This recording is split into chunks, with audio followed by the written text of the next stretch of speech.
we should be embracing our what's next always.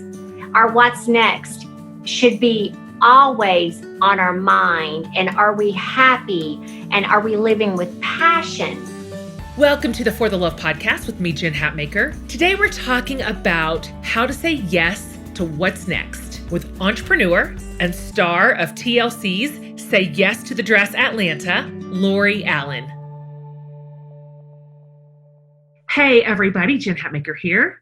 Welcome to the For the Love podcast. So glad that you're here today, and you're going to be too.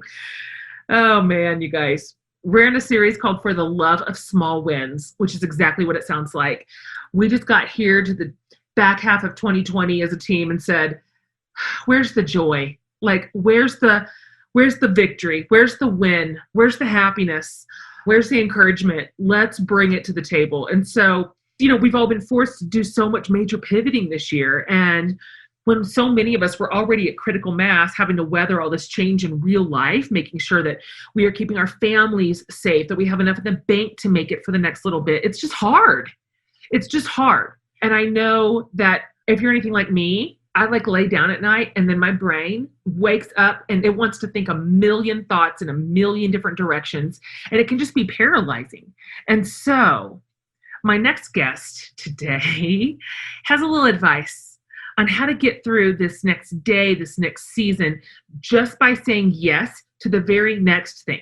Not all of it, not the whole thing, just the very next thing. You guys get excited because on the show today, we have Lori Allen. She knows all about the magic of saying yes. She's an entrepreneur who founded one of the largest boutiques in the country called Bridals by Lori.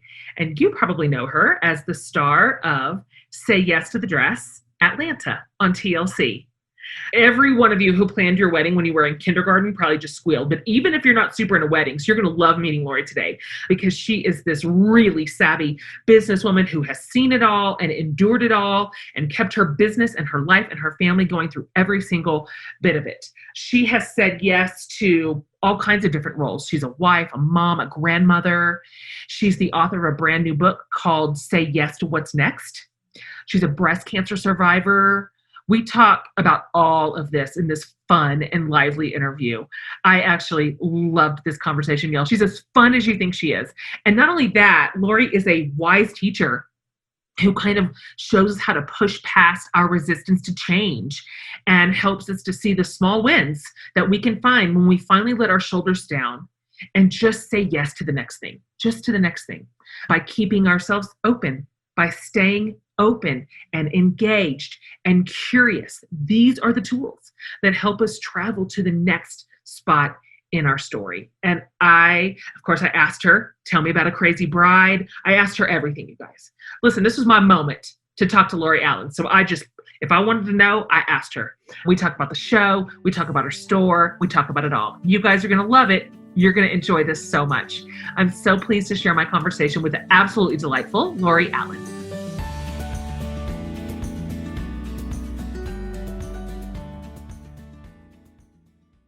Oh, Lori, I feel so lucky today. Thank you so much for coming on the show. Well, thank you for having me. I'm excited to be here. Are you kidding me? We're like big time fans here. And so obviously tons of our listeners already know and love you. But for those tuning in today who may not be as familiar with your story, could you talk for a few minutes about kind of who you are and what your background was and what it is you do? Sure.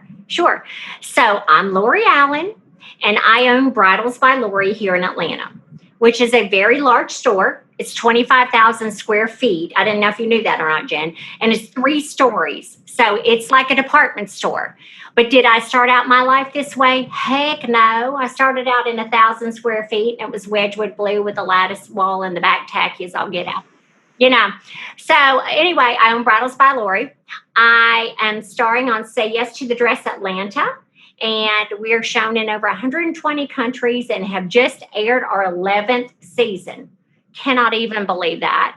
And I am no actress, let me tell you. When Monty Durham and I first started with the show, we would run into the camera. I mean, we were terrible. But we got better at it. I mean, still no. fantastic at it, but we were better. And I think one thing that has been so important about our show is it's got a lot of heart. We decided when we were filming the show that we weren't going to be any different than we are every day. And I'm a straight shooter, very much so. And Monty's a smart aleck, so that worked perfectly. So that's kind of how that went. I'm a wife. I've been married for 40 years. I'm a mom. I have 2 kids, and they're grown. And I'm a mother-in-law, and that's a whole nother chapter in my book. And about wearing beige and keeping your mouth shut. And we'll talk about that later. And I am a grandmother. I have 3 darling grandchildren. In fact, today, Jen, is my grandson's first birthday. He's 1. He's 1 today, and he's bald-headed with big blue eyes. He's the cutest thing. And then on top of that, I'm a breast cancer survivor. And I got breast cancer right in the middle of filming Say Yes to the Dress Atlanta, like right in it. And didn't know what I was going to do with that story, but we can talk about that later too. But I'm a breast cancer survivor. And then this past season, Jen, I fell flat on my face on national TV. We were filming the opening for the show, and I was walking through the department with the opening, and a train was left out, and it was tulle. And I don't know if you can see, but our floors are bleached hardwood, and it had a layer of sequins, and I smacked flat on I couldn't even stop myself. It was so fast. And I broke both wrists and my nose and 3 ribs.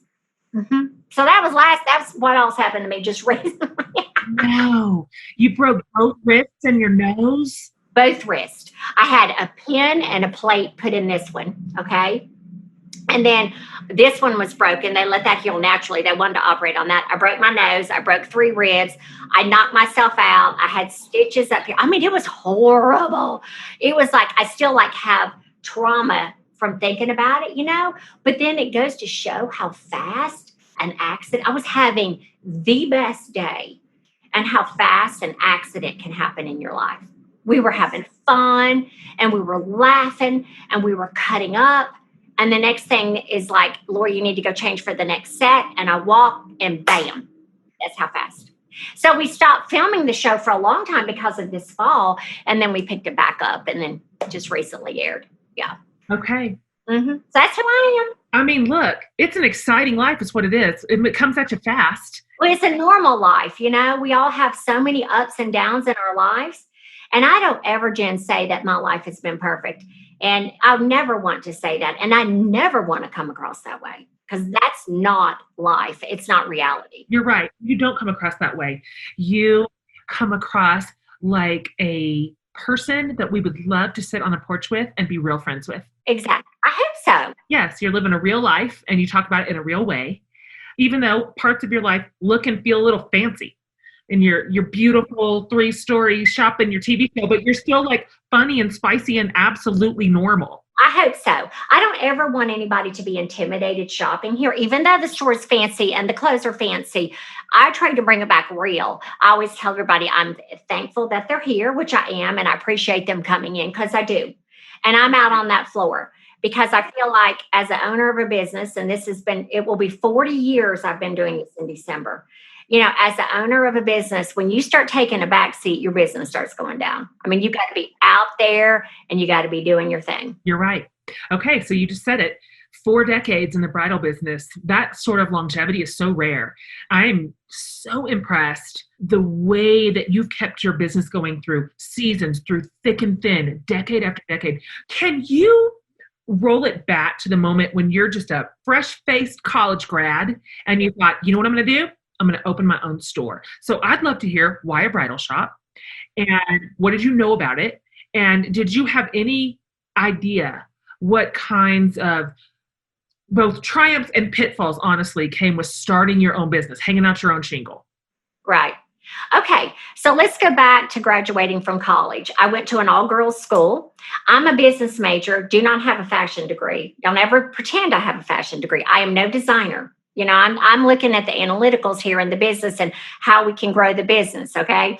And so I'm getting ready to graduate from college, and my father's always wanted me to have my own thing. He is really a source of inspiration in my life. And he's like, you need to have your own business. He wanted me to succeed and have my own personal space in this world. And so anyway, I'm thinking, well, what kind of business am I going to open? And then I was going to open a retail store. And I thought that could be kind of hard. And thank goodness I didn't. And my mother is a twin, and my Aunt June Cottingham, she at one time had 3 bridal stores. She was a real pioneer in this industry. She had 3 bridal stores, very small, but they were in Birmingham, Alabama. Okay.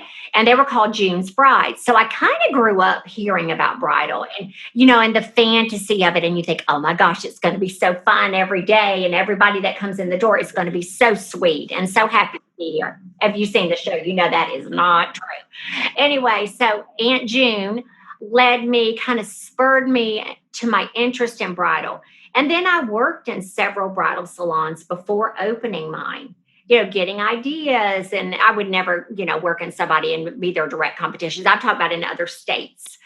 And then I came to Atlanta and opened Bridals by Lori. Okay, Bridals by Lori that you see today is entirely different than what I started in.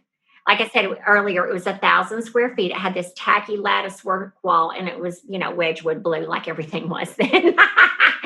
Oh, it was so tacky. We had 4 dressing rooms, and that we had it was like a curtain that would slide across on a rod, and it'd about fall down on the customer. That's how we started. Anybody that would come in the door, I would be like, thank you, there's a customer. I would change the mannequin 500 times a day. But I had a dream and I had a vision. And my daughter's asked me this many times. She's like, Mom, why didn't you give up? And as I discuss in my book, I just was not going to give up on my dream.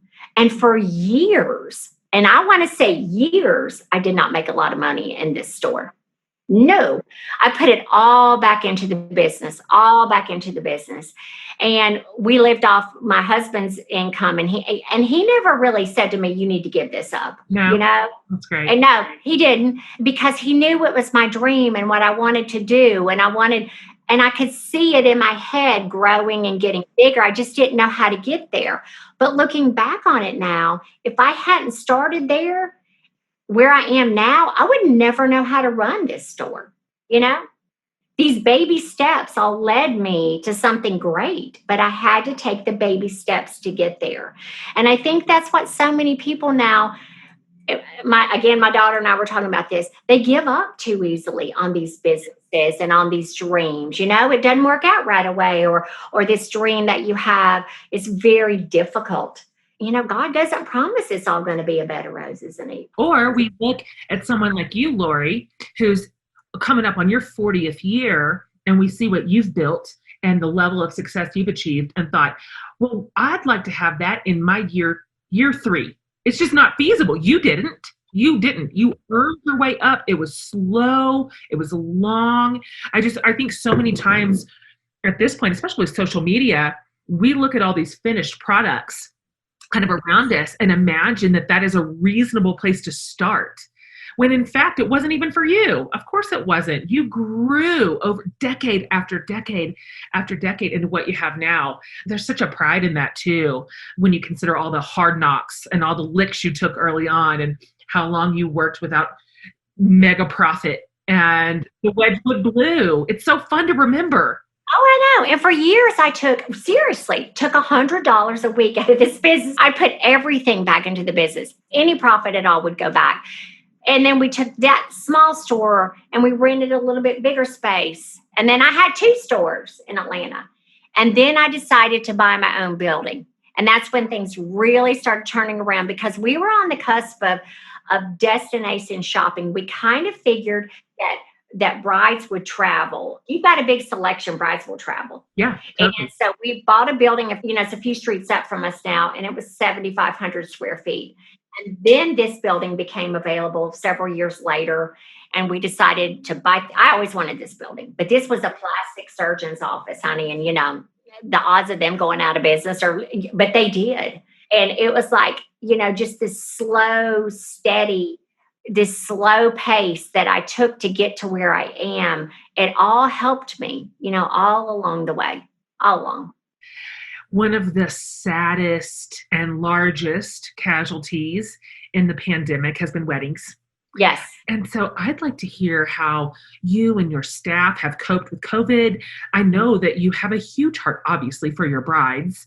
How have you been able to soothe and help them with their upended plans or even their pivoted plans? Like, this year has really affected your industry. What does this look like for you? I've been through 9/11. I've been through the recession of 2008. I've been through many ups and downs in business. And there are going to be ups and downs in business. This has been just so wacky and so crazy. And, you would never in your wildest dream, who would think that we would actually have to close the store for over 5 weeks? Never have I done that. So let's start there. And then you get on top of the fact that our sweet brides that plan these weddings, and we like us a big wedding in the South, with 250, 300 guests easy. So that bride is not going to be able to do that wedding any longer because of COVID, of course. And she's going to have to scale it way back, or she's going to have to put it off a year, maybe two. And most of these girls are not wanting to wait a couple years to get married, which I totally understand. So we've had many brides that have decided to go ahead and wear their fabulous gown and get a bouquet and have a very small, meaningful wedding with just immediate family only. A lot of them have done it like in their parents' backyard, or they go to the park or to the beach or something like that. And they're planning on a larger reception later, and they will wear that gown again. I feel like this marriage is super strong right now. And I've said this before. I feel like these brides are looking at this the right way. And I tell my girls this upstairs all the time. This is not a theatrical event. You're getting married, and you got to look at, is this theatrical event more important, or is this marriage more important? And right now, I feel like these brides are really bringing it back in and honing it back in and saying, this marriage is important. And I have just been so amazed. I'm so proud of them because they've had great resolve. They've not come unglued totally. I've seen them be upset, which I would be too. But they're pivoting and they're figuring it out, what their future is and how they want to go about doing this. And it's just been really wonderful to see. On our end, I've gotten a lot of gray hairs this year because let me tell you, China closed down. A lot of the bodices or the skirts or something like that, they're made in China. Or I had India closed twice. All of the beading on dresses, 99% of it's done in India. That's been closed twice, y'all.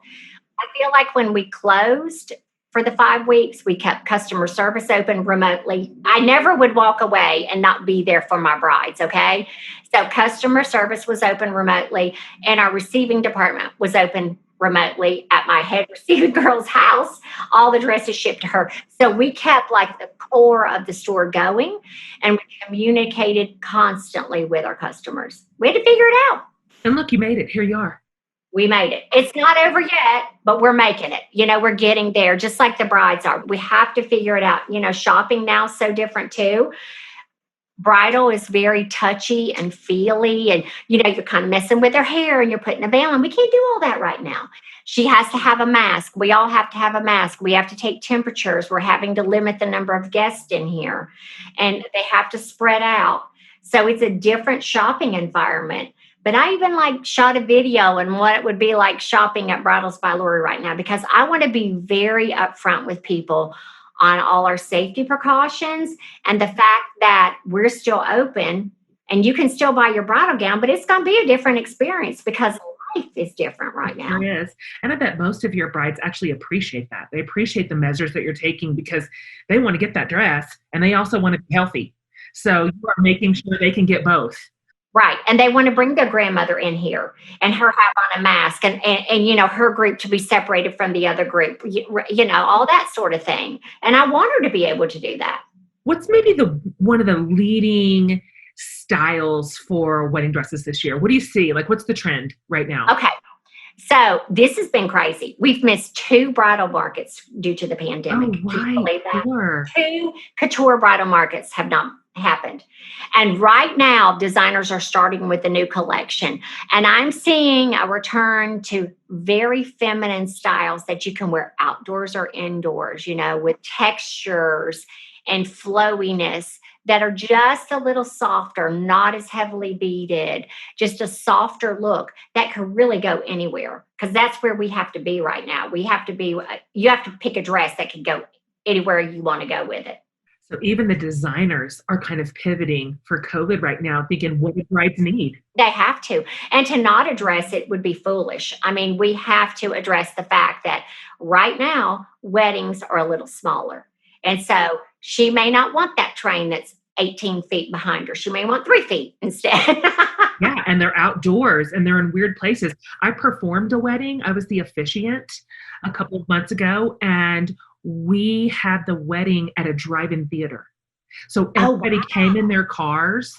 Yeah. We were in a platform kind of way up at the stage, and everybody watched the wedding up on the big screens and piped it through their radios. Well, that's a good idea. It's a great idea, but I'm just saying you can't have a 17-foot train outdoors at a drive-in theater in the dirt. Guys, this is the time of year to get comfy, and that includes a comfy bra, which is why I'm declaring myself the president of the Third Love fan club. You already know that I'm obsessed with Third Love bras. I can't even tell you how many I own at this point because they're so cute and so comfy that I don't even know I'm wearing them.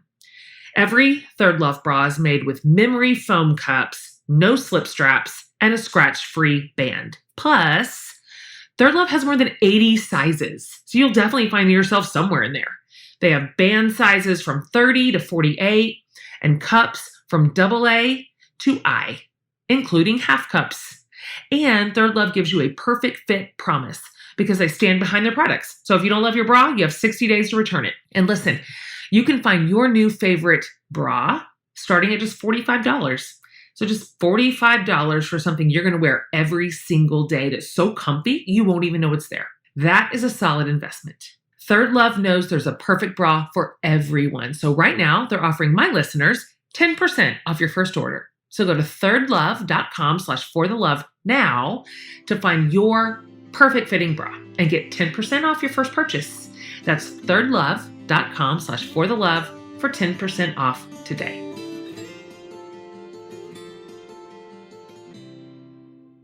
Guys, if you don't know about Thistle Farms, get ready to meet your new favorite doing good brand.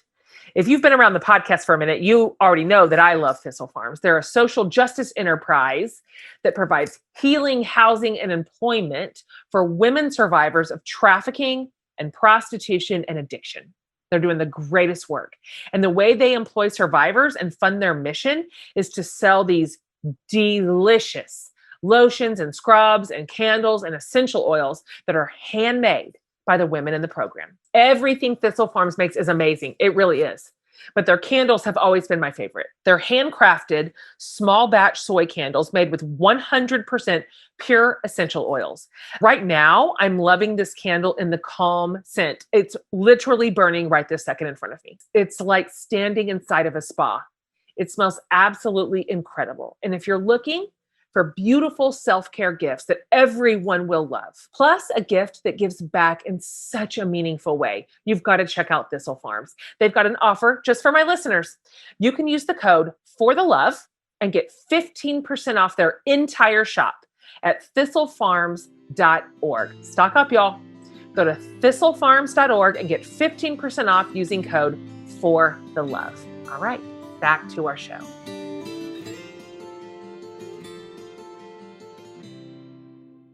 Okay, let's talk about your book because I love the title and I love the concept. Can you talk more about the idea of saying yes to what's next? Like a high level premise to what your message is right now. Can you talk about it and tell us a little bit about how that has served you throughout your life? Yes. The book idea came to me from the fact that I just turned 61. And this actually, happened when I was 60. And the book idea comes to me by people saying, I started having people ask me, like, when are you going to retire? And when are you going to do something else? I'm thinking, what? I mean, it just totally shocked me, Jen. I'm like, are you kidding? This is all I've ever done. This is what I know. This is what I love. It's my passion. Why should I even be thinking about retiring? And why should anybody ask me that? Number one. And are we just supposed to, as women, just ride off in the sunset and put on that granny sweater that they advertise us to be wearing? That ain't happening here, girl. So, so that's kind of what fired me up. I'm like, we should be embracing our what's next always. Our what's next should be always on our mind. And are we happy? And are we living with passion? And then I took it back to things that, particularly for women over 45, that were really relevant to me, like parenting adult parents, dealing with grown children, or the empty nest syndrome. It really starts when your children go to high school, and then they start needing you less and less, and then by the time they're in college, they're out of there. So we go through that thing and rediscovering our marriage and finding each other again, because a lot of us by then have just like gone our separate ways, and we have to find each other again. So those sort of things, and also self-care, just plain old taking time for ourselves and not feeling guilty about it. I tell, my daughter has two young children, and so now my daughter-in-law with the baby, I told you, just turned 1. I'm like, don't feel guilty about going to the hairdresser or buying yourself a new outfit or getting that massage if you want it. You go do it, girl. And I'll be back. I'm backing you 110%, because there's not a thing wrong with taking time and care of yourself. It affects everything. It really does. That's the gas in the tank to keep us in it for the long haul. Absolutely. I think it's the women who neglect themselves to detrimental levels that burn out and run out of steam and end up so depleted that the things we love, we no longer have energy for either. And so I'm a big fan of that messaging, whatever self-care actually looks like. I want to ask you something, because you just mentioned how many roles you have shifted through in your actual life, much less all of your readers too, who are of course going through the same things. From young mom, young business owner, mom of bigger kids, grown kids, adult kids, grandma, aging parents. That's a really huge sea change. If you had to kind of look back over the shifting winds in the roles that you played, could you point to one and say, this particular transition was more challenging than some of the others? Did you have a moment where you went from this to this and the identity shift was a real challenge for you? Like I say, I'm so far from perfect. I've had many identity shifts, and I feel like when my children were young, I lived with that guilt. Oh my gosh, what are you doing, Lori? You've got this dream right here, but it is more important to raise good quality adults, and I just gave myself such a hard time. I will totally admit it and freely admit it. And I have been there. And I was the one on our block. When I think back about it, only two or maybe a couple women on our block worked. And I was one of the ones I was kind of looked down on. I honestly was. I honestly was back then. I beat myself up about it, constantly worrying about it. And now I put my children up against anybody. They're great adults. They're great, caring, good people, which is what that's what I wanted all along. So why did I do that? Or why can't we as women just have pride in ourselves and say, I can do more than one thing, and I can raise good children, but I can live my dream too, and I can have a dream. We don't have to give it all to one particular thing. Our dream doesn't all have to go to our children, and my dream doesn't all have to be at the store. I can do both things. So that definitely was an identity crisis for me. And as they got older and as they got in high school, I said, you know what, Laura, you did good, girl. So real. They're independent. They're independent kids. They respect you. And that's so important to me. And they're proud of me, and what a wonderful legacy to leave for your children to look back. Hey, my mom, she created something here and she raised us too. She was a great mom. Now, am I a good cook? No. Fine. We can't be good at everything. And I'm like the worst, So, there's some things I could improve on there too. But, I want to say, I'm not going to beat myself up about it anymore. I think we're so hard on ourselves. As women, I think we are just constantly like, I need to do this and I need to do that and I need to do that, instead of just taking quiet time to reflect. And when I've had these identity crises, which I've had so many, for me, it helps me because I'm not a big fan of change. I'm not. I don't really like change that much, but I have it all the time. And I know that because that's a natural part of life. And I'm going to have change. It helps me to just sit and quietly read my devotional and to read my Bible. And then after that, it helps me to just make a list of what's bothering me. I love my what's bothering me list. What's bothering me? Get to the bottom It's of what's it. bothering me list. I'm going to, because I'm one straight shooter to the point. Tell me, Lori, what's bothering you? Jot it down. How are you going to fix it? And you may not have the answer right then, but just releasing it onto paper helps me so much. I really like that advice because I know sometimes for me, unless I'm intentional, I can't even necessarily identify what's bothering me. I just know that I'm spinning and I'm reeling and I'm acting crazy and I'm frustrated and I'm not sleeping. And I haven't even given it the attention to say, Jen, what's bothering you?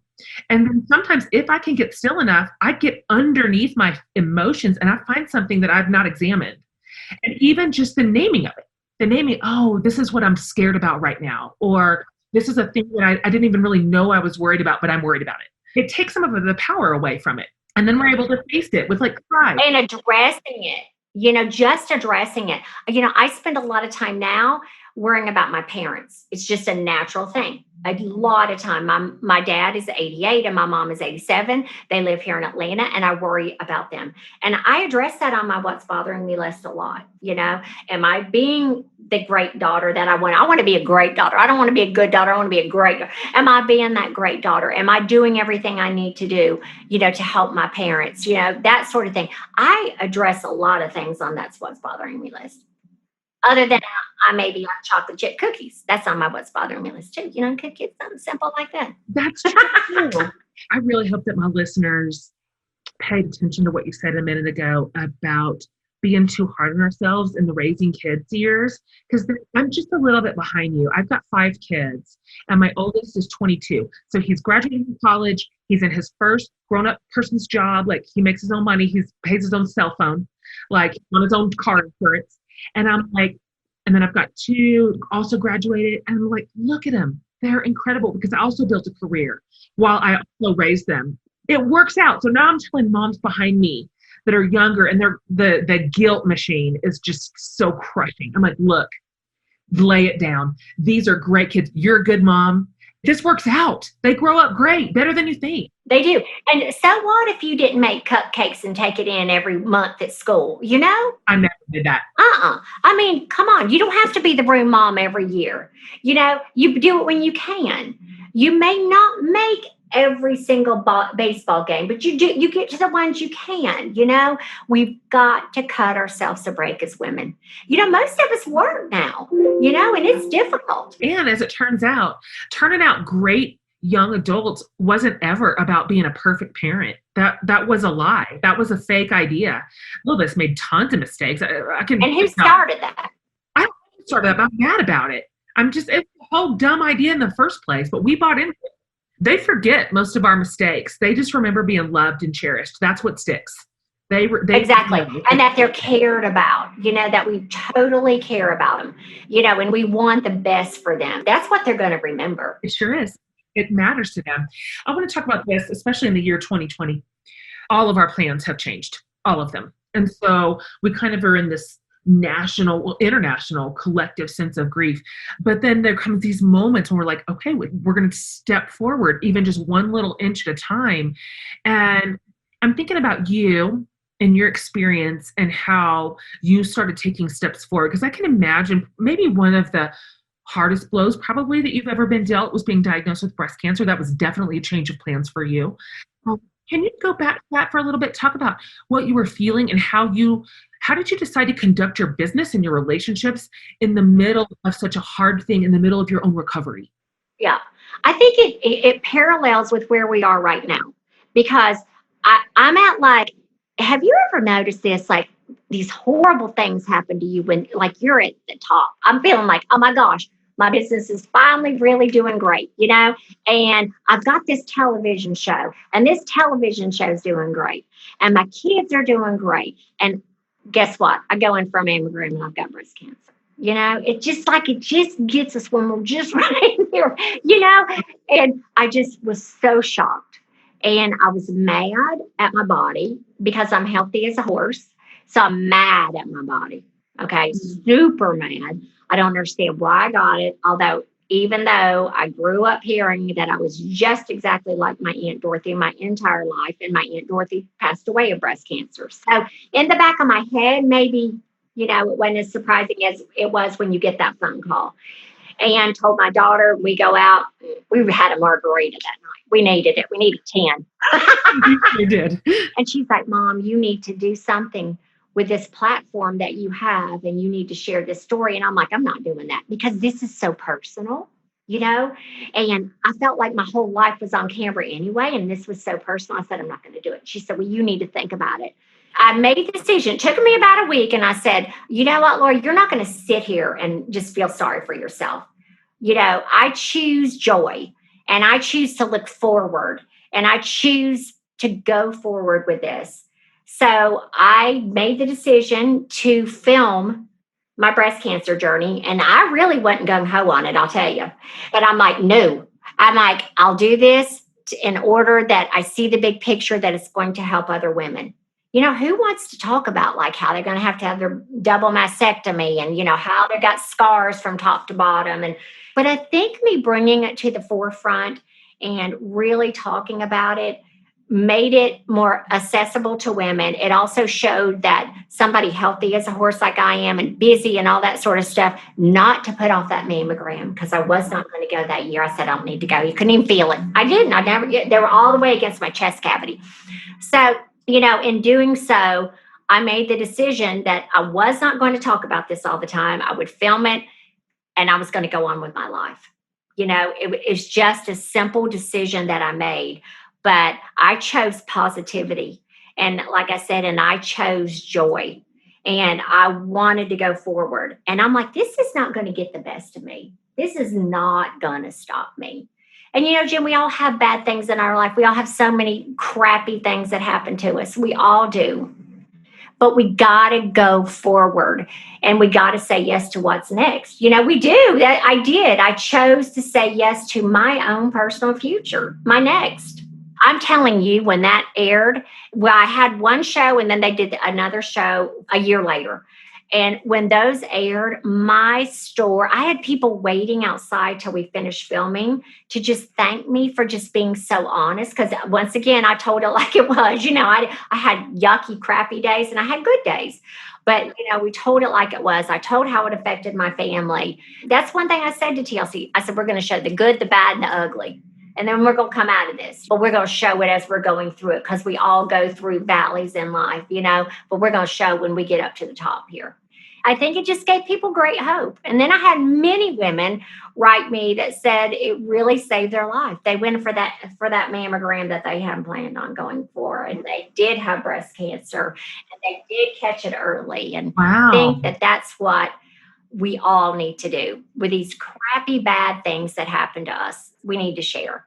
We are not in it by ourselves. There's so many other people who've experienced, number one, that exact same thing, or number two, something like it, or number three, at least the same level of sorrow. And so I think when we end up sharing, when we choose transparency and authenticity, it's a very contagious environment in which women then begin to feel permission to say what's true about them too, and to come alongside one another in solidarity. And there's just nothing better. There's just nothing better than that. Nobody really is interested in a leader that's only shiny, only polished. That's just not true. Only polished is not truthful. We have to say, oh yeah, there's lots of days my hair's in a ponytail and I got on Lululemon pants and a sweatshirt. You know what I mean? I do. And then I'll get dressed up and come in here to the store. We are not all perfect. Nobody is. And don't pretend you are. We all have our pitfalls in this world, but we have to keep moving forward. These days, when it comes to saving, every little bit helps. And if you are looking to save some cash, you've got to check out the coupons.com app. So the coupons.com app offers cash back for everyday items you get at the grocery store. They have hundreds of coupons from your favorite brands like Starbucks and Tide and Crest and Pepsi. Plus, you can use these cashback offers at any store, from Whole Foods to 7-Eleven to Target. Just make sure you pick up an itemized receipt on your way out. So here's how it works. You download the coupons.com app and start tapping all the cash back offers for items you plan to buy. Then coupons.com will send you cash back in PayPal after every purchase. It's that easy. It's the coolest thing. I've gotten cash back on makeup, dog food, chocolate. I mean, these were things I was going to buy anyway, and now I'm getting paid to buy them. So download the coupons.com app on your iPhone or Android today. It's completely free and totally easy. Again, download the coupons.com app today on the Apple App Store or Google Play. Get groceries and get paid.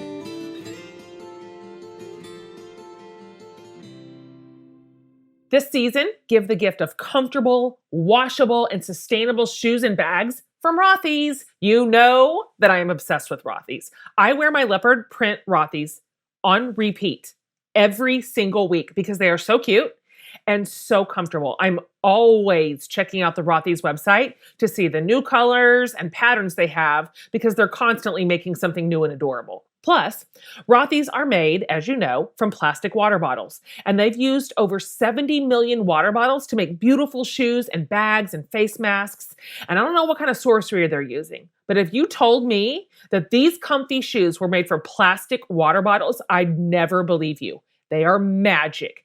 So if you want to score a home run gift, you need to give the gift of Rothy's. And pro tip, with a Rothy's gift card, you can let your loved ones pick their perfect present. Just saying.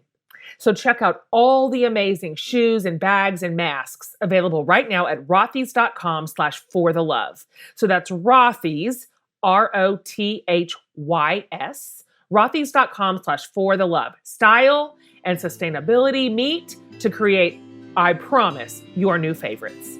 Head to rothys.com/forthelove today. Okay, back to our show.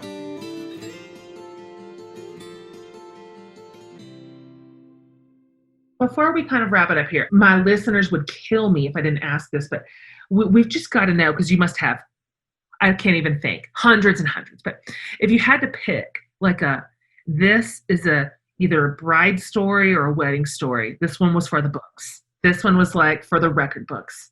Do you have one at the ready? Okay, do you mean crazy or do you mean sweet? Yes, crazy. You want the crazy? You want crazy? Okay, you're going crazy. Okay. I don't know if you saw this episode. We were like, oh my Lord. She had never seen the groom. They had no visual idea of what each other looked like.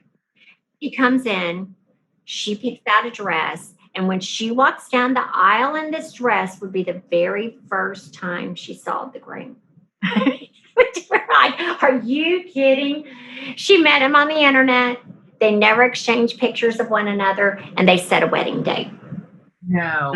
My anxiety is going through the roof. Oh, I just can't even. I mean, I can't even. And not to have like a face-to-face conversation with somebody. You know, you're looking at a black screen or whatever. The crazy thing about it, though, this was odd, too. She said, I don't have a lot of red bridal gowns. Like I have maybe 2 upstairs. But at that point in time, we had none. And she came in and she said, I want a red bridal gown. And she said, I knew you would have a red bridal gown, just like I knew I would find my groom. And I kept thinking and thinking. And then I remembered down in our vault area downstairs, I had a red bridal gown. Brought it up, zipped it perfect on her. I mean, it was some really stuff going on. Is that the one she wore? Yeah, it was some crazy stuff. Did they make it? What was the ending? Well, I don't know. They did get married. They filmed the wedding. They did honestly get married. Now, I don't know if they're still, I don't know. I don't know if they're still married. I don't know. I didn't hear any more about it after that, but it was crazy.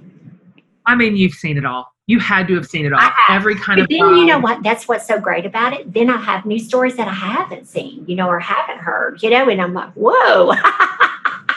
That's what I love. So brides, they come from all over, right? They fly to you from everywhere. Oh my gosh, we get people from everywhere, all different countries, all over the United States. It's so fun. And I get a real rush helping a bride find this dress, because this connection with a dress, you can't make it happen. Either she loves it or she doesn't.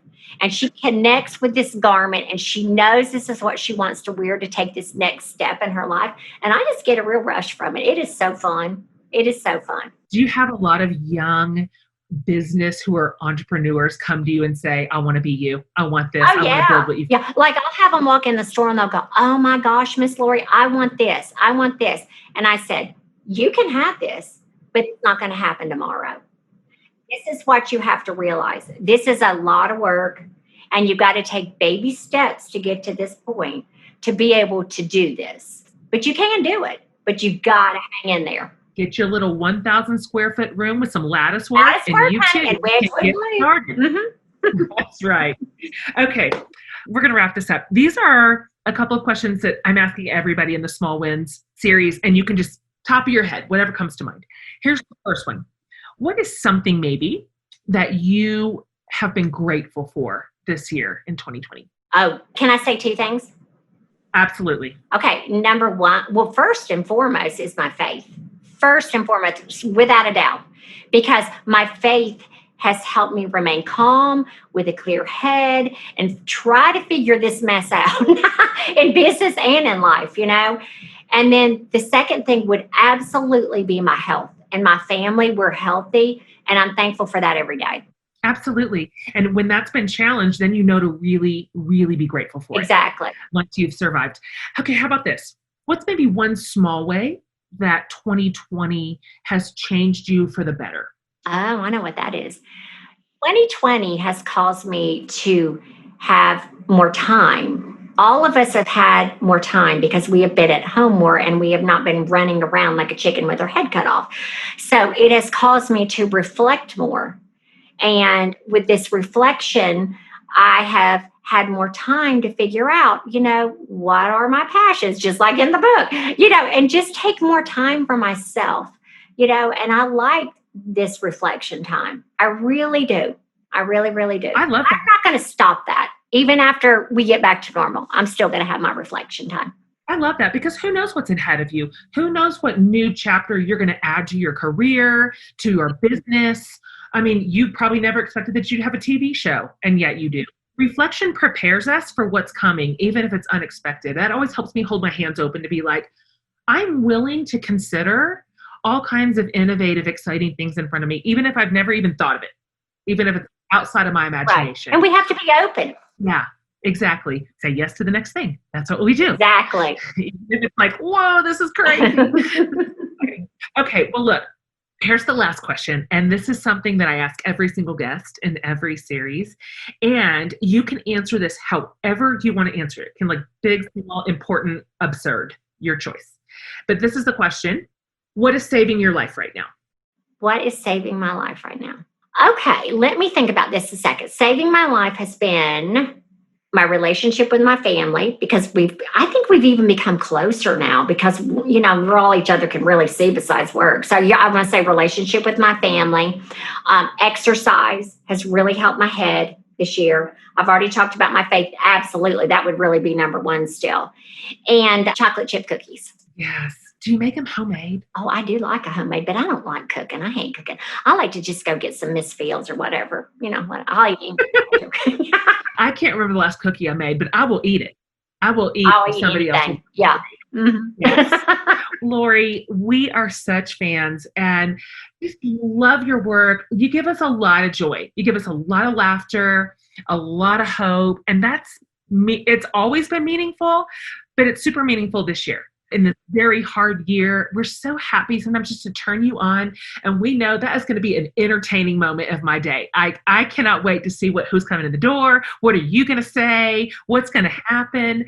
So thank you for saying yes to everything you've said yes to your whole life, for this beautiful business that you've built, for this show that has entertained billions of us, right? And thank you for coming on the show today. I'm so happy to have met you.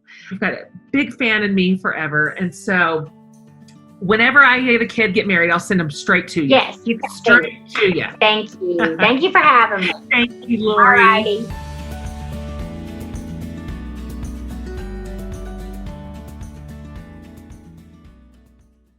All right, everybody. Listen, one thing that I want you to know is that even though this is audio only, Lori and I saw each other the whole time we were talking on a screen, and she is absolutely gorgeous. She's got a beautiful black dress on. Her hair's so like perfectly done. She's in her store, which looks like a movie set. And I am in a oversized hoodie. My hair is in a messy top bun that I have not fixed since I got out of bed this morning. It's the bun I slept in. I'm wearing my glasses, no makeup. Like I showed up to talk to Lori Allen just looking like something the cat dragged in. I mean, have I just thrown in the towel completely? And still, we had so much fun. I really, really loved that conversation. I love talking to businesswomen ahead of me and learning from them. And so if you haven't seen her show too, Say Yes to the Dress Atlanta, I mean, honestly, get to TLC and see what all the fuss is about. It's so much fun. I will link to all of Lori's stuff, her show, her social media sites, her book over at jenhatmaker.com under the podcast tab. So thank you guys for tuning in. More to come on the Small Wins series. We're hoping this one brings you some joy. We're hoping for a little bit of delight on this one. So on behalf of Laura and Amanda and I and the whole podcast crew, we love you, love to serve you, and we'll see you next week.